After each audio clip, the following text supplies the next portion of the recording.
그동안 참 많은 질문을 안고 사셨지요. 이게 맞는 건가? 이렇게 살아도 되는 건가? 내가 잘하고 있는 건가?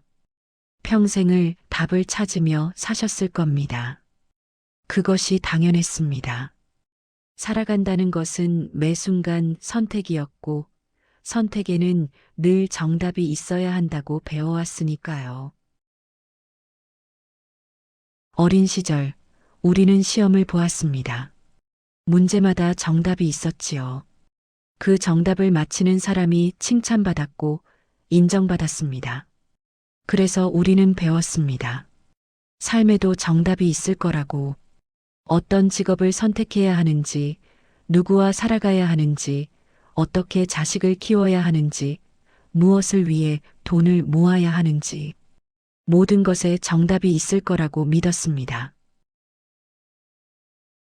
그런데 나이가 들수록 이상한 일이 벌어집니다. 정답이라고 믿었던 것들이 어느 순간 정답이 아니게 됩니다. 그렇게 열심히 일했는데 퇴직하고 나니 허전합니다. 그렇게 애써 키운 자식들은 이제 각자의 삶을 삽니다. 그렇게 모은 돈도 마음의 평안을 채워주지 못합니다. 그럼 대체 무엇이 정답이었을까요? 오늘은 부처님의 이야기를 빌려 함께 천천히 걸어보려 합니다. 답을 찾는 길이 아니라 답을 내려놓는 길을요. 서두르지 않으셔도 됩니다. 아무것도 하지 않으셔도 됩니다. 그저 들으시면 됩니다. 당신은 평생 올바른 사람이 되려고 애쓰셨습니다. 좋은 부모, 좋은 자식, 좋은 직장인, 좋은 이웃. 그 모든 역할 안에서 일해야 한다는 기준을 세우고 그 기준에 스스로를 맞추셨지요. 아침에 일어나면 오늘 할 일을 떠올렸습니다. 이것은 꼭 해야 해. 저것은 미루면 안 돼. 하루하루가 해야 할 일들의 연속이었습니다. 그렇게 하루를 마치고 나면 오늘은 이 정도면 됐나? 스스로에게 물었습니다. 때로는 만족스러웠고 때로는 부족했습니다.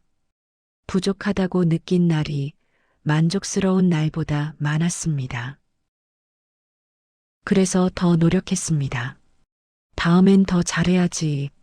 자식들에게도 그렇게 말했습니다. 더 열심히 해야 해. 대충 살면 안 돼.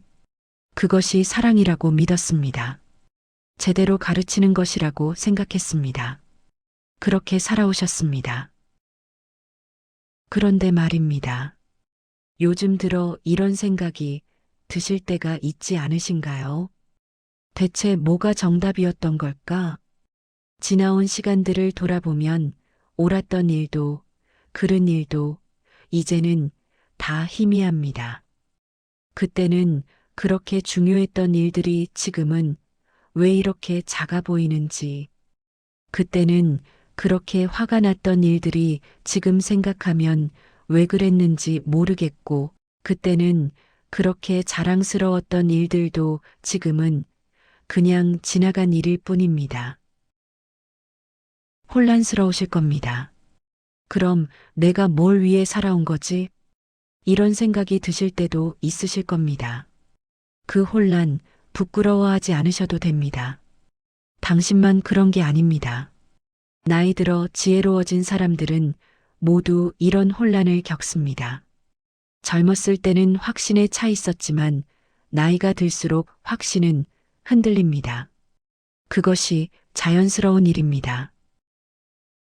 부처님은 원래 시다르타라는 이름의 왕자였습니다.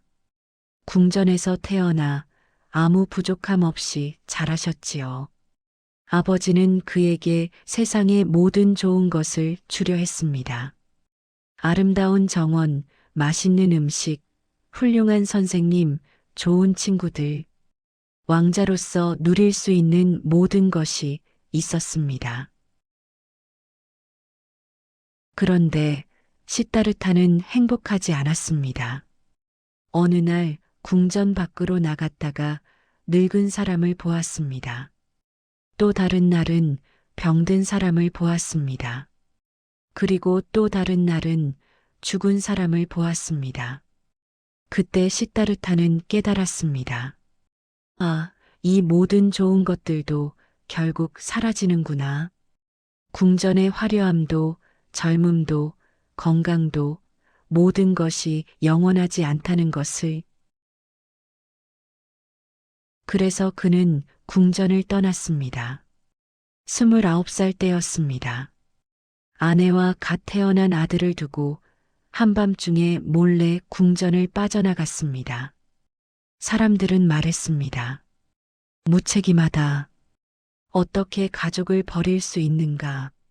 하지만 시다르타는 더 이상 그 삶을 지속할 수 없었습니다.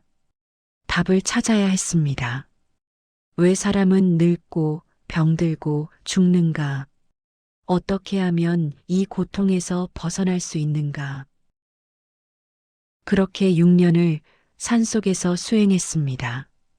하루에 쌀 한 톨만 먹으며 몸을 극한까지 혹사했습니다. 고통을 이겨내면 진리를 알 수 있을 것이다. 그렇게 믿었습니다. 뼈만 앙상하게 남았습니다. 숨 쉬는 것조차 힘들었습니다. 그런데 6년간의 고행 끝에 부처님이 깨달은 것은 어떤 답이 아니었습니다. 답을 찾는 것 자체가 고통이었다는 것, 그 사실을 아신 겁니다. 생각해 보십시오.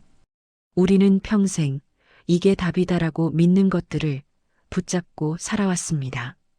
어릴 때는 좋은 학교가 답이라고 믿었습니다. 그래서 밤늦게까지 공부했습니다. 청년 때는 좋은 직장이 답이라고 믿었습니다. 그래서 경쟁하고 견디고 참았습니다. 중년에는 자식이 잘 되는 게 답이라고 믿었습니다. 그래서 모든 것을 자식에게 쏟아부었습니다. 노년에는 건강이 답이라고 믿었습니다. 그래서 이것저것 챙겨 먹고 운동하고 조심했습니다. 그런데 그 답들을 다 손에 쥐고도 여전히 마음 한구석은 허전했습니다. 왜일까요? 좋은 학교를 나왔는데도, 좋은 직장에 다녔는데도, 자식들이 잘 컸는데도, 건강을 챙기고 있는데도 여전히 뭔가 부족한 것 같았습니다. 그럼 대체 뭘 더 해야 하지? 이렇게 물으실 수도 있습니다. 혹시 답이 없어서가 아니라 답을 찾는 방식 자체가 우리를 지치게 만든 건 아니었을까요? 우리는 이것만 되면 행복할 거야 라고 평생 믿어왔습니다. 그런데 그 이것이 이루어져도 또 다른 이것이 생겼습니다. 끝이 없었습니다. 부처님이 깨달은 것도 바로 그것이었습니다. 답을 찾는 한 고통은 끝나지 않는다는 것. 부처님은 말씀하셨습니다. 모든 존재는 괴로움을 피하고 편안함을 찾으려 한다. 당신도 그랬습니다. 괴로움을 피하고 싶었습니다. 그래서 열심히 살았습니다. 실수하지 않으려, 후회하지 않으려, 부끄럽지 않으려. 아침에 일어나면 오늘은 실수하지 말아야지라고 다짐했습니다. 누군가와 대화할 때도 저 사람에게 잘못 보이면 안 되라고 생각했습니다. 중요한 결정을 내릴 때는 이 선택이 나중에 후회로 남으면 어떡하지라고 고민했습니다. 그 마음 잘못된 게 아닙니다. 누구나 그렇습니다. 살아가는 사람이라면 누구나 고통을 피하고 싶어 합니다. 하지만 그 마음이 너무 커지면 어떻게 될까요? 완벽해야 해. 실수하면 안 돼. 모두에게 인정받아야 해. 이런 생각들이 점점 커집니다. 그러면 작은 실수도 견딜 수 없게 됩니다. 작은 비난도 견딜 수 없게 됩니다. 그래서 더 조심하고, 더 긴장하고, 더 애씁니다. 그렇게 살다 보면 어느 순간 이런 생각이 듭니다. 나는 언제 쉴 수 있을까? 완벽한 답을 찾기 전까지는 절대 쉴 수 없다는 강박이 생기는 겁니다. 부처님도 그랬습니다. 6년간 고행하면서 단 하루도 쉬지 않았습니다. 조금만 더 하면 진리를 깨달을 수 있을 거야. 그렇게 믿었기 때문입니다. 하지만 몸은 점점 쇠약해졌고 마음은 점점 지쳐갔습니다. 어느 날 강가를 지나가는데 한 소녀가 우유죽을 건넸습니다. 부처님은 그것을 받아드셨습니다. 6년 만에 제대로 된 음식을 드신 겁니다. 그때 함께 수행하던 5명의 수행자들이 부처님을 떠났습니다. 저 사람은 나약해졌다. 진리를 포기했다. 그렇게 비난하며 떠났습니다. 하지만 부처님은 그들을 붙잡지 않으셨습니다. 왜일까요? 부처님은 깨달으셨기 때문입니다. 고통을 이겨내는 것이 답이 아니라는 것을, 완벽해지려고 애쓰는 것이 답이 아니라는 것을 당신도 평생 누군가에게 들으려 했습니다. 당신은 잘했어요. 그걸로 충분해요. 부모님께, 배우자에게, 자식들에게, 친구들에게, 세상에게. 하지만 그 말을 끝내 충분히 듣지 못하셨지요. 설령 들었다 해도 마음 깊은 곳에서는 믿지 못했습니다. 아니야, 나는 아직 부족해. 그래서 더 찾았습니다. 더 증명하려 했습니다. 내가 괜찮은 사람이라는 것을. 그 과정이 너무 길었습니다. 너무 힘들었습니다. 이제는 멈춰도 됩니다. 더 이상 증명하지 않으셔도 됩니다. 당신은 이미 충분히 애쓰셨습니다. 부처님은 우유죽을 드신 후 보리수나무 아래 앉으셨습니다. 그리고 스스로에게 말씀하셨습니다. 오늘 밤 깨달음을 얻지 못하면 이 자리에서 일어나지 않으리라. 하지만 그것은 애쓰겠다는 다짐이 아니었습니다. 오히려 그 반대였습니다. 더 이상 애쓰지 않겠다는 마음이었습니다. 이제 그만 답을 찾는 것을 멈추겠다. 그런 마음이었습니다. 그때 부처님 앞에 여러 가지 유혹이 찾아왔다고 합니다. 아름다운 여인들이 나타나 여기 머물지 말고 돌아가라고 속삭였고, 무서운 괴물들이 나타나 내가 무슨 깨달음을 얻겠느냐며 위협했습니다. 하지만 부처님은 그 어떤 것에도 흔들리지 않으셨습니다. 왜일까요? 이미 찾는 것을 멈추셨기 때문입니다. 유혹도 위협도 모두 무언가를 얻으려는 마음에서 생겨나는 것입니다. 그런데 부처님은 더 이상 얻으려 하지 않으셨습니다. 그러자 유혹과 위협이 사라졌습니다. 그리고 새벽이 왔습니다. 동쪽 하늘에서 샛별이 반짝였습니다. 그 순간 부처님은 깨달으셨습니다. 모든 것은 이미 여기 있다. 답은 멀리 있지 않았습니다. 당신 안에 있었습니다. 찾으려 하지 않을 때 비로소 보였습니다. 생각해 보십시오. 당신이 평생 찾아온 것이 무엇이었습니까? 행복이었습니까? 평안이었습니까? 인정이었습니까? 그것들은 어디 멀리 있는 게 아니었습니다. 다만 아직 부족해라는 생각이 그것들을 보지 못하게 가렸을 뿐입니다. 이제는 질문을 내려놓으셔도 됩니다. 이게 맞나? 저게 맞나? 나는 잘하고 있나? 더 이상 묻지 않으셔도 됩니다. 왜냐하면 맞고 틀림은 당신이 만든 기준일 뿐이기 때문입니다. 세상에는 원래 맞고 틀림이 없습니다. 다만 우리가 그렇게 나누었을 뿐입니다. 부처님은 깨달음을 얻은 후에도 말씀하셨습니다. 나는 아무것도 얻지 못했다. 사람들이 물었습니다. 그럼 무엇을 깨달으신 겁니까? 부처님은 웃으며 대답하셨습니다. 얻을 것이 없다는 것을 깨달았다. 깨달음을 얻은 후 처음 7일 동안은 아무 말씀도 하지 않은 채 그저 보리수나무 아래 앉아 침묵하고 계셨습니다. 사람들이 물었습니다. 왜 아무 말씀도 하지 않으십니까? 부처님은 천천히 대답하셨습니다. 말로 할 수 있는 것이 아니기 때문이다. 깨달음은 설명할 수 있는 게 아니었습니다. 가르칠 수 있는 게 아니었습니다. 그저 각자가 스스로 느껴야 하는 것이었습니다. 우리는 평생 말로 설명하려 했습니다.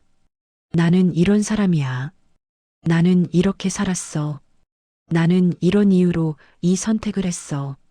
끊임없이 설명하고 정당화하고 이해시키려 했습니다. 하지만 말로 할 수 없는 것들이 있습니다. 당신이 평생 느꼈던 외로움, 말로 설명할 수 있습니까? 당신이 자식을 키우며 느꼈던 그 복잡한 감정, 말로 다 전할 수 있습니까? 당신이 사랑하는 사람을 떠나보내며 느꼈던 슬픔, 누군가에게 온전히 이해시킬 수 있습니까? 없습니다. 말로는 다 할 수 없습니다. 그래서 침묵이 필요합니다. 침묵 속에서 우리는 비로소 듣습니다. 말하지 않을 때 마음의 소리가 들립니다. 설명하지 않을 때 있는 그대로가 보입니다. 부처님이 7일 동안 침묵하셨던 것도 그 때문이었습니다. 깨달음은 말로 전달되는 것이 아니라 침묵 속에서 느껴지는 것이었기 때문입니다. 당신도 침묵 속에 머물러 보십시오. 하루에 잠깐이라도 아무 말도 하지 않는 시간을 가지십시오. 아무 생각도 하지 않으려 애쓸 필요는 없습니다. 생각은 저절로 흐를 것입니다. 다만 그 생각들에게 이래야 해, 저래야 해라고 명령하지 마십시오. 그냥 흐르도록 두십시오. 그러면 어느 순간 고요함이 찾아옵니다. 그 고요함 속에서 당신은 느끼실 겁니다. 아, 이게 평안이구나. 평안은 무언가를 이뤄서 오는 게 아니었습니다. 모든 것을 내려놓았을 때 저절로 찾아오는 것이었습니다. 부처님은 깨달음 이후에도 45년을 더 사셨습니다. 그 긴 세월 동안 여전히 밥을 드시고 길을 걷고 사람들을 만나셨습니다. 병이 나기도 하셨고 피곤해하기도 하셨습니다. 깨달음을 얻었다고 해서 인간의 몸이 사라지는 건 아니었습니다. 하지만 달라진 게 하나 있었습니다. 더 이상 일해야 한다는 목소리에 쫓기지 않으셨다는 것. 밥을 드실 때는 그저 밥을 드셨습니다. 맛있어야 해 하지 않으셨습니다. 영양가가 있어야 해 하지 않으셨습니다. 그냥 밥을 드셨습니다. 걸을 때는 그저 걸으셨습니다. 어디에 빨리 도착해야 해 하지 않으셨습니다. 걷기 운동을 해야 해 하지 않으셨습니다. 그냥 걸으셨습니다. 사람을 만날 때는 그저 그 사람을 만나셨습니다. 좋은 인상을 남겨야 해 하지 않으셨습니다. 무언가 가르쳐야 해 하지 않으셨습니다. 그냥 함께 계셨습니다. 목소리를 더 부드럽게. 이것이 부처님이 사신 방식이었습니다. 특별할 것 없는 아주 평범한 삶이었습니다. 하지만 그 평범함 속에 완전한 평안이 있었습니다. 당신께 묻고 싶습니다. 지금 이 순간 당신은 무엇을 느끼고 계신가요? 정답은 없습니다. 틀린 답도 없습니다. 슬퍼도 괜찮고 기뻐도 괜찮고 아무 감정이 없어도 괜찮습니다. 지금 당신이 느끼는 그대로가 전부입니다. 평생 동안 당신은 많은 짐을 지고 오셨습니다. 잘해야 한다는 짐, 부족하면 안 된다는 짐, 인정받아야 한다는 짐, 무거웠을 겁니다. 이제는 하나씩 내려놓으셔도 됩니다. 급하게 내려놓을 필요는 없습니다. 천천히 한 번에 하나씩 내려놓으시면 됩니다. 그러다 보면 어느 날 가벼워진 당신을 발견하실 겁니다. 그때 당신은 알게 되실 겁니다. 아, 내가 찾던 건 이거였구나. 모든 답을 내려놓으셨을 때 비로소 들리는 침묵. 그 침묵 속에서 당신은 이미 온전합니다. 이미 충분합니다. 이미 괜찮은 사람입니다. 오늘은 여기까지 함께 하겠습니다.